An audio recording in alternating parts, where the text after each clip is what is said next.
everybody. I would like to give a huge shout out to Hampton Jedi Outfitters for all that they've done in helping me to get a Kylo Ren costume. I ordered 5 pieces from them, which is going to be the under tunic with pleated sleeves, the pleated tunic here that comes underneath the surcoat. This is the monk's cloth surcoat right here. I have the hood and cape here, and the leather belt. Everything else either came from another vendor or just out of my closet, like for instance, this is a modified Black Series mask right here. So anyway, I absolutely owe Hampton's Jedi Outfitters the lion's share of the credit for making this dream into a reality. Don't let the appearance that some of the pieces are large when you go to pull them out of the box fool you. What you have to remember is that each piece has to accommodate the piece underneath it. So again, it's a 3-layer outfit. So you may be surprised when you see your surcoat, but that's right. Furthermore, I've got to say the quality of the materials themselves is really outstanding. This is not a cheap cosplay here. Everything I found is very comfortable against my skin, especially what really counts, which is going to be the under tunic. And personally, you may be wondering about the pleating of the sleeves here. That's not going to bother you with it on. You'll feel a little bit of the ridging under there, but there's nothing itchy. And I mean, this is someone who does not like to wear wool. So I'm saying that I think you're going to be fine, most likely. One thing that's kind of interesting, you can really feel the weight of the pleated tunic. And I'm going to tell you something really cool about this tunic from the Star Wars Visual Dictionary for The Force Awakens. Guess what that is in story, in universe? That's armor. And so, I mean, when you have that weight, you're feeling that, and if you remember that that's armor in universe, that's really going to help you kind of go into character a little bit. In fact, that kind of explains the whole deal with, for those of you who have not seen the movie, you may want to fast forward the next 30 seconds here, but for those of you who have, it kind of explains how it is after seeing that massive bowcaster, after seeing Han just taking out stormtroopers left and right, how it is that Kylo Ren can get shot in the gut with that thing and actually live to tell about it. Because guess what? He was wearing armor underneath his surcoat.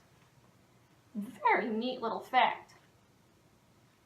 So I want to say the tailoring here is just outstanding.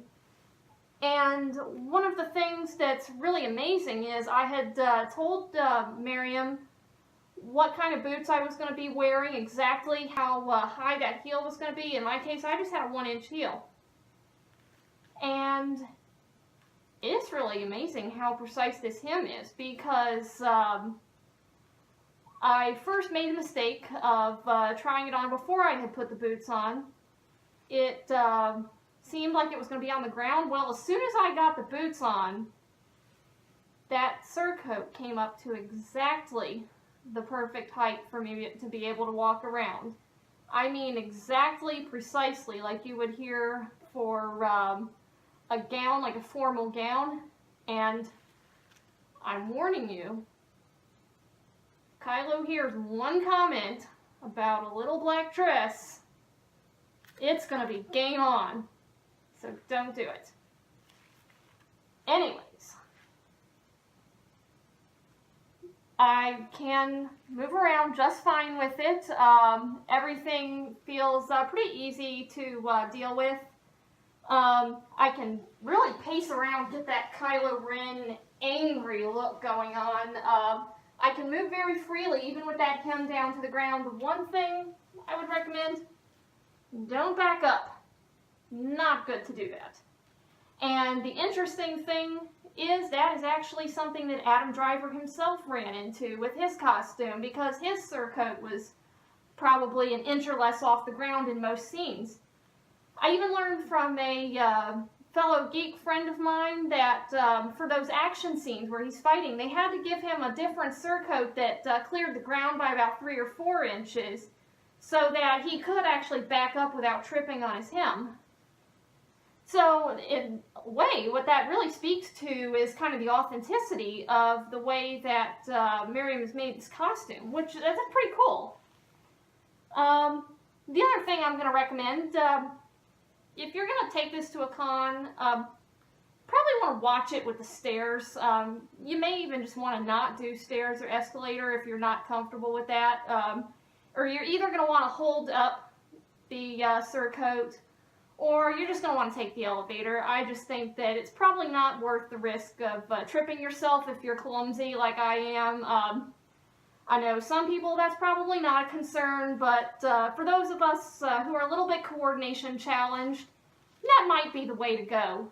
One other thing I want to say here, because again, like I said before, this is actually really down to the quality of the materials, the fact that this is not a thin, cheap cosplay that we're dealing with. I mean, this is the real deal here. When you have your helmet on like this, you are going to get hot. And I say this as somebody who normally is not at all sensitive to heat. I'm that person that is always complaining that they're cold in the middle of the summer because someone felt the need to crank the air conditioning to meat locker. And so I'll be sitting here in the middle of summer. I can't even be in a building with short sleeves. No can do. I will be freezing to death. And even I can feel it when I have my helmet on. So that should be telling you something right there if you are less cold-natured than I am.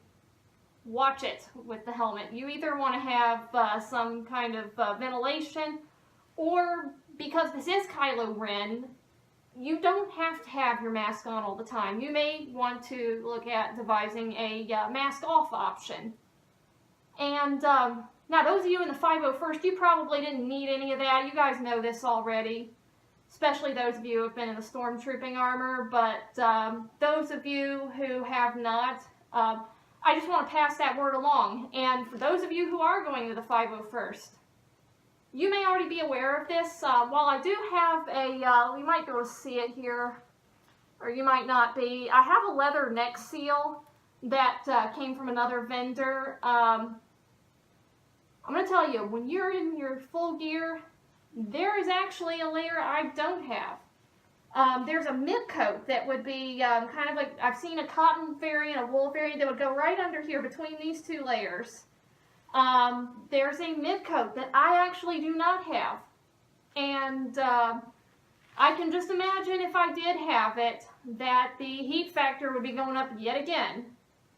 So to those of you in the 501st who are striving for absolute, complete authenticity, yeah, definitely watch the heat with this costume. But again, like I said, that really is in part due to the fact that these are good, heavy materials, and this is not some cheap costume. One thing I really want to make sure to talk about here is the wonderful customer service that I got from Miriam at Hampton Jedi Outfitters. If you're dealing with her, say on Etsy, when it says on her store to take seriously the comment to watch your messages in order to promptly respond, not kidding. She does answer extremely fast, and if you're like me, I would recommend just having your Etsy messages just go straight to an email address that you know you're going to be checking frequently. Gmail works with that. They actually have a Google sign-in.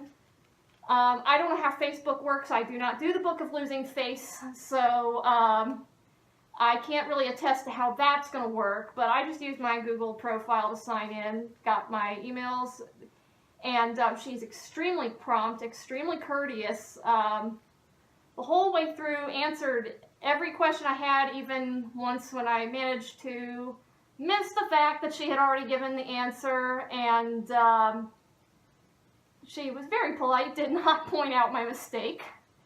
Anyway, I really was very appreciative of her, and just to point out two specific examples that were just really standouts for me. One of the things that happened was I changed my shipping instructions. I changed my shipping address specifically midstream, and she was really great about working with me, getting the shipping taken care of to make sure that it was going to go where I wanted it to go. And I really appreciated that. She really, really went above and beyond in that area for me. I also wanted to point out what I have here for my hood, my cape, and surcoat here is the actual monk's cloth, very similar to what you see Kylo Ren actually wearing in movie. Well, as you can imagine, there's been quite a run on that fabric, so that fabric was actually out of stock for most of the time while my order was in the queue.